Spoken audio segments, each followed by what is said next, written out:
Everyone, I'm Laura Ring with the Greater Rochester Chamber of Commerce. I'd like to welcome you to our WorkShare webinar this morning.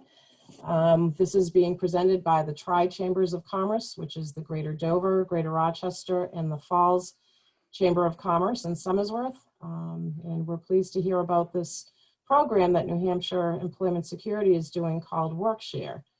And we have our speaker with us today who's going to be providing us with information on WorkShare, what the program is, who is eligible, how to apply, and how it can help both employers as well as employees. We will be recording today's webinar, and later on today we will be sending out the link to those that have attended the program, and we will also have it up on our website so that members and such can see it there as well. All attendees will be muted during the program. We will be taking questions, so if you can put those into the group chat, that would be great, and that way we can make sure we don't have some duplicate questions as well. So without further ado, I'd like to introduce our speaker today. I'm pleased to welcome Rich Lavers. Rich is currently the Deputy Commissioner of the New Hampshire Department of Employment Security, a position he has held since 2013. Prior to his current role, Rich was an attorney with the department.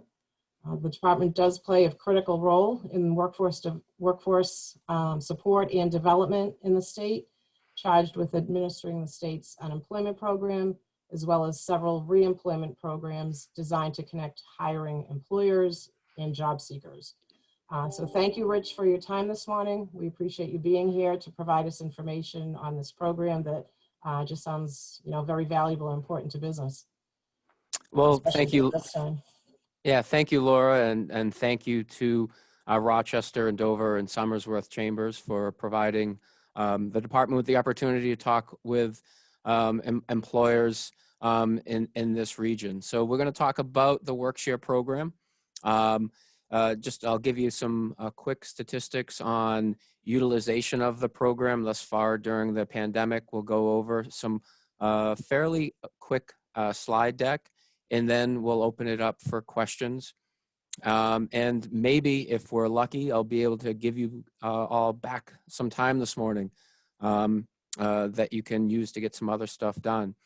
So the WorkShare program it's a program here in New Hampshire that's part of the short time compensation program nationally that's out there. Other states have similar programs. They might call them by a different name, but they're all largely the same across the country. What it really is it's a layoff aversion program, and what we're trying to do in promoting it for several reasons, and that they're not all altruistic reasons that we're just trying to help workers and employers. It does also help the New Hampshire Trust Fund by putting some of that cost off of the trust fund and have those benefits paid by U.S. Department of Labor. So there's a lot of reasons to want to promote this program as an alternative to shutting down during the latter part of the winter, early part of the spring. So before I get into the slides, just some quick numbers. Right now, we have about 70 employers, 70 employers across the state that are utilizing our WorkShare program. Those participants really stretch across all sectors. We have manufacturing, we have healthcare, we have hospitality. So there's really no one single sector that dominates using the WorkShare program. It's really being found to be a useful tool by employers across all sectors and all regions of the state. That equates to about 1,200 workers who are currently receiving some compensation through the WorkShare program while they continue to work for their employers. To compare that back during the height of the initial wave of the pandemic back in the spring into the summer, we had just over 200 employers that were using the program with about 4,000 employees who were receiving compensation through WorkShare. So that kind of gives you some context for what we're talking about here, or about to start talking about. And I'll share my screen, and we'll get some slides up. so you don't just have to stare at me the entire time. And if I can try not to screw this up. All right. So we'll, obviously just another big thank you to Dover and Rochester and Somersworth for this opportunity to talk with you folks this morning about this department initiative. What we're going to do today, I'm going to give you an overview of what WorkShare is about, go over eligibility. We'll talk about why it makes more sense to utilize WorkShare right now with changes made both in the CARES Act and in the Continued Assistance Act, or the CAA, you'll see references to. We'll talk about benefit structure, and most importantly, we'll talk about how to apply. And then just provide you with the information that you need to get follow-up from the department, and then open it up for questions from folks. So real quick, what is WorkShare? So, and I'm not always going to be following exactly my slides here, but it's some great information, and we'll make this available to Laura, that she can make available to all of the participants. But what WorkShare is, it's an alternative to layoffs. So it's available to all employers, both for-profit as well as nonprofit employers.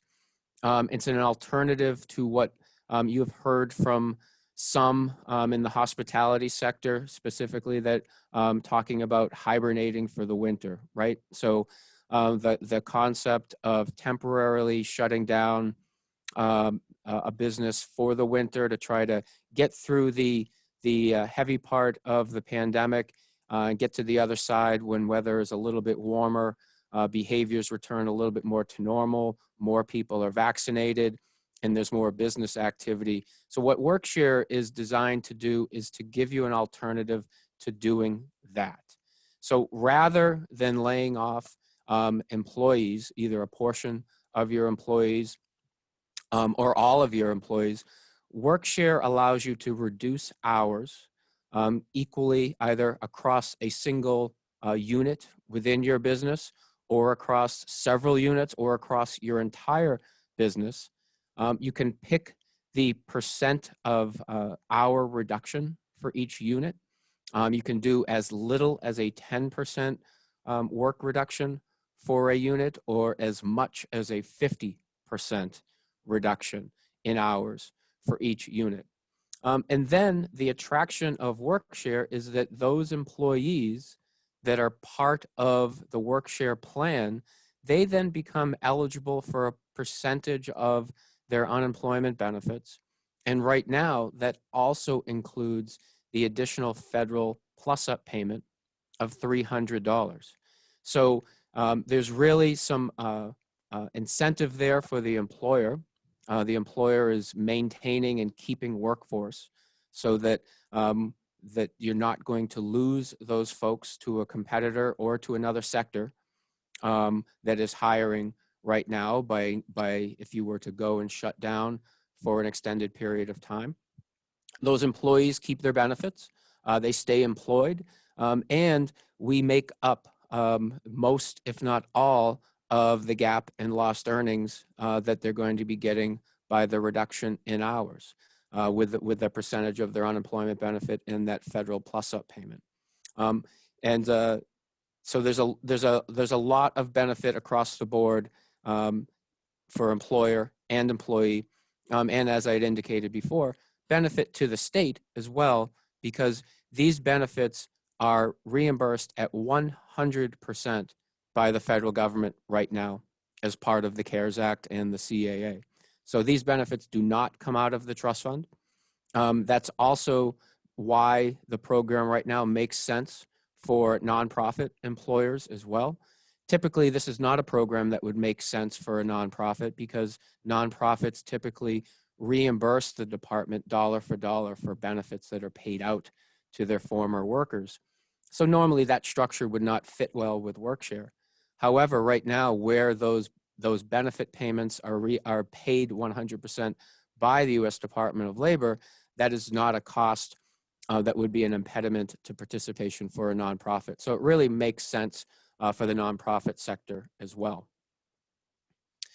So with eligibility and what's excluded from the program, so the first bullet here, pretty common sense. You need to be up to date on your quarterly unemployment taxes with the department. And you also need to be in good standing with the New Hampshire Department of Labor. So what do both of those things mean? So for-profit employers, you know of your quarterly obligation. Will you file your tax and wage report to the department? You need to be up to date on that with filings and with payments. And then with the New Hampshire Department of Labor, you need to be in compliance in terms of wage and hour issues that you could have potentially had with them in the past. So you need to be in good standing on wage and hour infractions if you've had any in the past. And you also need to have workers' comp coverage and be compliant with New Hampshire Department of Labor standards there as well. WorkShare cannot be used to supplement seasonal or intermittent employment. So if you're engaging in a regular seasonal layoff, one that you would engage in each and every year, then that is not something that we can utilize WorkShare for. That's not what WorkShare is intended to do. And as part of the process, employers would certify to us that they are utilizing WorkShare in order to avoid layoffs.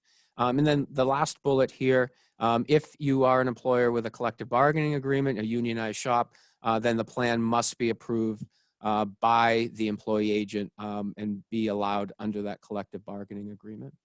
And that's a statutory provision, and that's why I've included it here.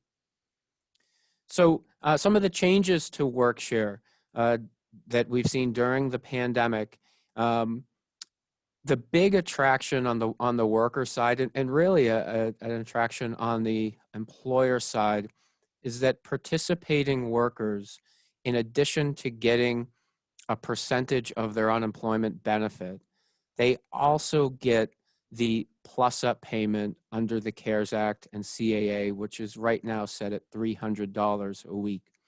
This is the same benefit that was previously at $600 a week when the CAA was passed and extended the CARES Act back on December 27th of last year. That benefit was reinstated at $300. The $300 goes until March 13th. There is a strong likelihood, although I can never guarantee anything because it's out of my control, but a strong likelihood that Congress and the president will be extending programs like this. When you hear them talk about the next relief package, a big component of that is further extensions of the unemployment programs that have played a critical role in the pandemic. This is a part of that. Right now, the discussion is that that will be extended through September. So again, that would make the WorkShare program a very attractive alternative to layoffs, where it extends out through the summer into the early part of the fall. So stay tuned for that. I would expect that we'll be hearing a lot more of that in the coming weeks. Right now, we know that the program, the reimbursement structure from the feds, the $300 that gets added to the benefit, all of that goes until March 13th right now. And looking down here at the bottom bullet, very important, the waiting week that people are probably familiar with, that individuals collecting unemployment benefits previously were required to serve prior to the pandemic. The waiting week continues to be waived so that employees participating in a WorkShare program, they wouldn't have to wait that first week without receiving benefits.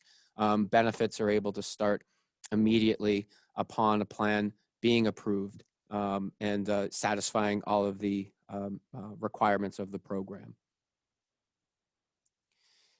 A little bit more on structure here. So how the benefit itself works. So you see on the left-hand side here a quick explanation again on how the benefit that the participating employee would receive, how that's calculated. So we take their regular weekly unemployment benefit, and the next slide talks a little bit more about how that itself is calculated. We multiply that by the percentage reduction. We add the $300, and that then equals the weekly WorkShare benefit to participating employees. Real important in the structure of the program is that initially the employees, they file their initial claim. We then collect those initial claims for those participating employees, and then each week going forward, the employer files one claim on behalf of all of the participants in the plan, so that the employees are not then filing the applications going forward each week. It's the employer does it with one filing each week, starting on every Sunday, and then that filing triggers the payment of benefits to those participating employees. Usually, how it works, if that plan is filed on Sunday or Monday, participating employees would have their benefit by Tuesday. There is a requirement that those participating employees that might have outside employment, so another job outside of their employment with you, they are required to report to you, and then you are required to include that in the appropriately marked space on the weekly claim, any wages and earnings they have from outside employment. Because those outside employment wages do need to be taken into consideration when we calculate out their benefit rate and what they would receive under the WorkShare plan. So someone that only works for you and is part of your WorkShare plan, those wages that they're receiving from you would not count against them for purposes of their WorkShare benefit. However, if they have that second job, those earnings would count against them. And lastly, here you'll see at the bottom, work search requirements are currently waived. So obviously that would defeat the purpose of you wanting to retain your workforce rather than lay them off if, as a component of their participation, they were required to search for work. That is not something they would be doing. There's no work search requirement while they are participating in the WorkShare program as a condition of their eligibility. And here is how that calculation of the base benefit works. So this is how we get to that benefit that then you add the $300 to, which results in their WorkShare benefit. So a worker's unemployment base benefit is calculated on their annual earnings. We look at the earnings in the most recently completed 4 quarters, and we look at all of those earnings in covered employment. An individual needs to have at least $1,400 in earnings in 2 of those quarters. And then the minimum benefit, right now, the minimum benefit, and this was increased by Governor Sununu through emergency order, the minimum benefit is $100. The maximum benefit is $427. And that then is the number that the $300 is added to after we multiply that by the percentage reduction. So someone that is at a 50% reduction and is part of the plan, you would take 50% of, say, their $100 benefit, they would get the $50 in the remaining benefit. Then they would also get their $300, so they would have a $350 weekly benefit going forward as they participate in the plan. In the bottom of the slide, you can see how the benefit amount, the weekly benefit amount, how that is calculated. So someone that is earning $41,500 in those 4 quarters of their base period, you see there on the bottom, that then translates out to a $427 weekly benefit that we then apply the formula to. So someone who was not part of a WorkShare program, WorkShare plan, and was just simply collecting unemployment benefits on their own, having lost their employment, and they had $41,500 in earnings or more, they would come in at the maximum rate of $427 a week in New Hampshire. And they also, regardless, if someone not in a WorkShare plan also gets the $300 federal plus-up payment right now as well. So some additional program requirements on the employer. You need to maintain benefits that the employee is currently receiving. So maintaining their health insurance, continuing with retirement contributions, to the extent that those benefits were provided prior to participation in WorkShare, and also maintaining other benefits. And these are all items that get reviewed in the detailed program literature that employers receive upon inquiring about participation, and then is reviewed in the agreement that the employer signs as part of the plan. Application process is fairly simple. We have a unit that is actually housed up in our Conway office that handle the program. We have their contact information on I think it's the next slide or 2 slides later. Right now, depending on volume of requests coming in, we can turn these around very quickly. We do need to get the response from New Hampshire Department of Labor that the employer is in compliance with their requirements. That is usually could take as little as a day or 2 right now. So we're able to turn them around quickly.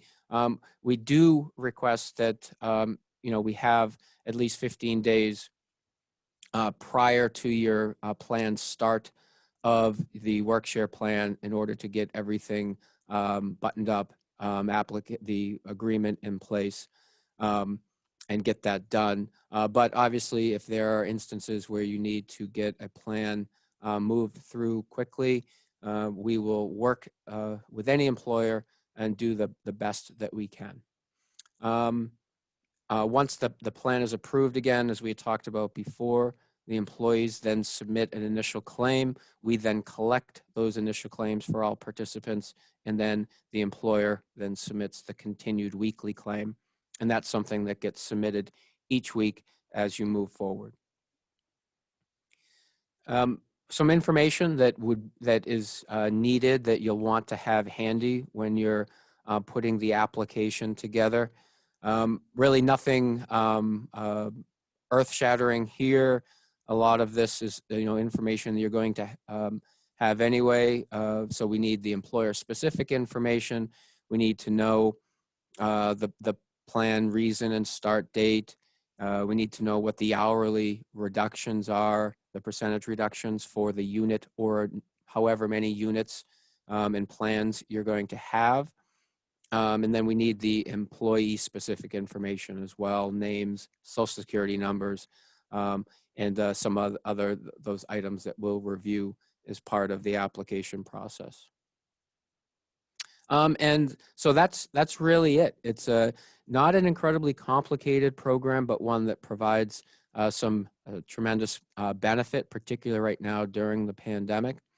I'll leave this slide up for a while so you can see here that all of the information that you need on WorkShare beyond what I've presented to you today can be found on the NHES website, nhes.nh.gov.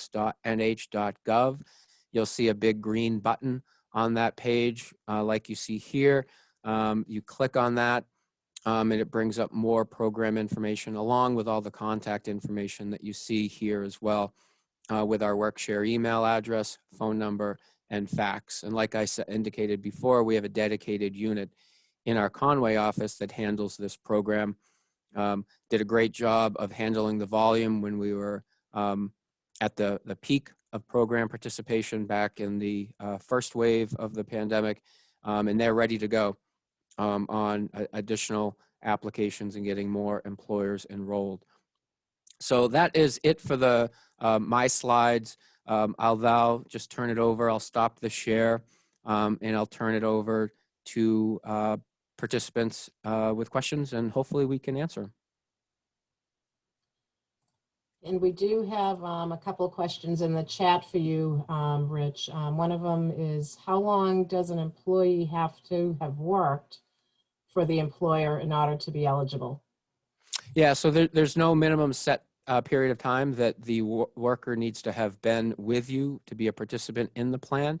However, the participating employee needs to have had earnings of at least $1,400 in 2 separate quarters in their base period, those prior 4 quarters, in order to qualify for the program and actually qualify for a rate. So they could have been working someplace else, had those earnings with another employer, and then they've recently started with you. They can be part of your WorkShare plan, and then we would be using their prior earnings to base their WorkShare rate going forward. So really, they can be a new employee. Great, thank you. In response to John 9 out there, yes, the slides will be made available to us, and we'll get those to all of the participants, hopefully later today. We do have another question though. Can a business rehire employees now and immediately apply for WorkShare? Yes. So as long as they are employed by you, they can be part of your plan or plans. So that is something that someone can do, rehire, bring them in and include them in their plan. And as long as they have the earnings from prior employment, either with you or with somebody else, and it's not a seasonal layoff like we had talked about, then there would be no issues going forward. Thank you. Next question we have is there a minimum number of employees needed to qualify? Yes, so good question, right? So the minimum number of employees is 2 in any unit that is going to be part of a WorkShare plan. So just for an example, you could have 2 employees that are in your administrative unit that you want to be part of this. Each of those 2 would need to have the same percentage reduction in their work. And then you could have 10 employees that are in distribution or in manufacturing that could be a separate plan, and they would all need to have the same percentage reduction as well. So each unit needs to have 2, and the maximum number of weeks that we can go for at any one time is 26 weeks for each plan. I have seen, not to get too complicated with what I've described as a simple program, but I have seen quite a bit of some employers that know that they want to start maybe with a 50% reduction or a higher reduction in hours, but they know within, say, 6 weeks that they're going to want to then move on to a lesser reduction, bring and have people working more. So what we do with those employers is we actually have multiple plans. So we would have an initial plan, say at 50% reduction that would go for 6 weeks. Then we would already have the next plan that would kick in at week 7 with, say, the 25% reduction. And we try to get that all done at the beginning for those types of cases where an employer knows that they have a set date that they're going to want to reduce the reductions and increase employment, but still continue to be a participant. So we can make it as complicated as you want, and we have. So just putting that out there, if it helps get the wheels turning in anyone's brains as they're thinking about how this might work best for them. Great, thank you. Our next question from John 9 is, you mentioned about the $300 would be added to the check, but that currently ends on March 13th. So they would only get the basic unemployment check after that. Is that correct? And I think you may have talked about this too. But yeah, so if Congress and the president were not able to agree on an extension of the unemployment benefits that have been made available during the pandemic, then the $300 does end on the week ending March 13th. But again, I can't guarantee anything that the federal government is going to do, but all indications are that they're going to continue that through September, and it looks like that benefit is actually going to increase to $400. We'll have to see what gets passed and enacted, but that is the expectation that is being discussed, and I would have a high level of confidence that they're going to continue all of these pandemic programs through until September, and whether or not that is renewed at $400 or it stayed at $300, I think you can be reasonably confident that it's going to be continued at one of those two amounts. And again, it would continue to be available for participants in WorkShare as well. Thank you, and certainly that's important to know right now, and hopefully those are continued for everyone. Our next question is, can business owners also qualify? So business owners would not be an allowed participant in the WorkShare plan. So this is for employees. Things have been a little bit confused during the pandemic based upon kind of the hard line that we had prior to this. Prior to the pandemic, self-employed individuals, business owners would not qualify for unemployment benefits. However, that did get changed with many self-employed being able to take advantage of being eligible for pandemic benefits paid under the federal program. However, WorkShare continues to have that requirement that the business owner or owners are not an allowed participant in the program, but all of the employees are. Thank you. Our next question is, can you have one rate, 80-20 for office staff and 60-40 for production? Yeah, so you can have, as long as you have at least 2 people in each unit, you can have as many units as you want.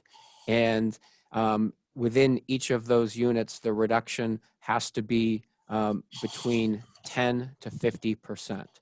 So it could be one for office staff, another for the folks on the production line, another for folks that are maybe in the distribution center, another for folks that are in R&D, or another that are in your finance department, another that are in sales. So you can have a complicated plan structure with a lot of units and a lot of different reductions, and it's really how what makes the most sense for the employer for how complicated you want to make it. But we can accommodate most anything, just those fundamental requirements that each unit have 2 employees at least, and that the reduction percentage has to stay within the 10 to 50%. That's set by state law, and federal requirements on these programs only allow a 10 to 60% range. New Hampshire, when they originally enacted this, put it in at 10 to 50. So that's what we have to stick with. Thank you. The next question is, if hours can increase with an employer on a particular week, must the employee be available for those additional hours that week? And how will that impact what they receive? So if, say you have someone that is, say, at a 10% reduction, and you have some additional work that you were not anticipating for that week, and they need to work their regular full-time hours or maybe more than their regular full-time hours, they would not be eligible for the WorkShare benefit for that week. The reason being they would have been considered full-time employed for that week. They would work beyond their reduction per the plan. But if then that is just a one-time thing, a 1-week occurrence, then they could then go back right into that plan the following week. And if they stuck to the plan's percentage reduction, then it would be back to normal. They would receive their benefit like I had reviewed in the slides and how it's calculated, but they wouldn't be able to be eligible for the week in which they exceeded the WorkShare reduction. Okay, but they wouldn't have to reapply all over Nope. again? Nope. Great, thank you. Let's see, our next question, maybe a follow-up to one before too. In a given week, if you have 80-20, do all employees have to take the reduction or just some of the staff depending on the work you have? For example, keeping lead staff at 100% and support take a reduction. Yep. So you could keep, the requirement is that the employees that are included in each unit of your plan, they all need to have the same reduction.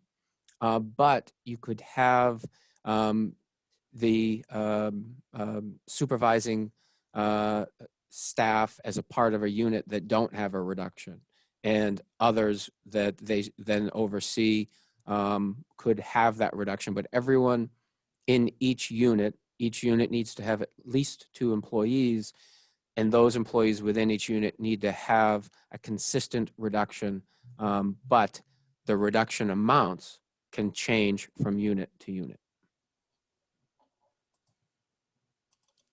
Great, thank you. I don't see any other questions out here in the chat. Certainly a lot of great information. Rich, we appreciate your time.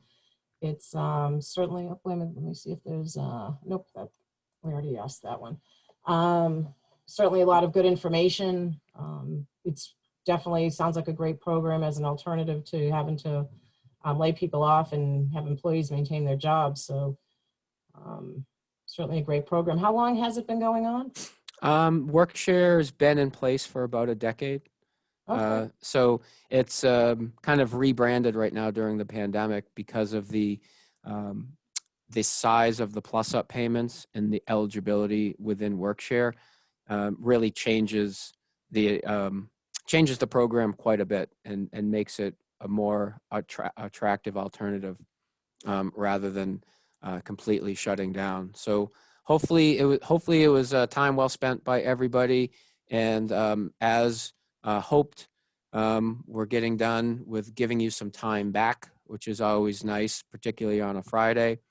And just again, really appreciate the opportunity, Laura, from Dover and Rochester and Somersworth Chambers to be able to have this time to talk with some of your members. And hopefully it's some useful information again, and some folks will sign up for the program. So thank you again.